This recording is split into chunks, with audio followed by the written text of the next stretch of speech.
Mir-rapport tal-bord tal-inkjesta dwar kif kienet itħaddem is-sistema tal-smart cards jirriżulta li qatt ta' istituzzjonijiet edukattivi għandhom jiġbru 20 ta' eluf ta' euro mingħand diversi individwi. Minkejja dan il-Maintenance Grant Board immexxi minn Mario Schiavone ftit li xejn jagħmel biex dawn il-fondi jinġabru.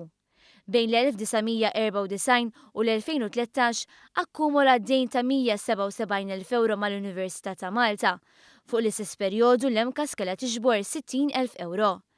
Ir-rapport ankjesta jgħid li qatt ma sar xejn biex jinġabar dan id-dejn.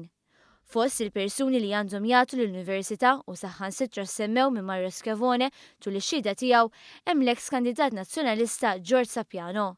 Permezz tal-kumpanija tiegħu Equitas Legal, Sapiano kien ħadd 330 euro tal-konsulenza tar-rotot il-ġodda tal-Arriva. George Sapiano li kien viċin tal-eks Ministru Ossingat u s-Segretarju Privat tiegħu Manuel Delija għandu jagħti aktar minn 1,000 euro lill-Università. Permezz ta' mistoqsijiet parlamentari kien sar magħruf li fi żmien Gvern Nazzjonalista Sapiano ħa kważi 900,000 euro f'kuntratti legali, ħafna minnhom b'direct order lill kumpaniji tiegħu Sapiano and Associates u Equitas Legal. Intant fl-aħħar jiem kien żvelat kif il-bord ta' inkjesta li investiga s-sistema tal-smart cards iddeskriva s-sistema bħala waħda manipulata, korrotta u topera qisha fewdu. Saħansitra l-bord ta' inkjesta talab investigazzjoni ta' Mario Schiavone li kien immexxi l-istess bord.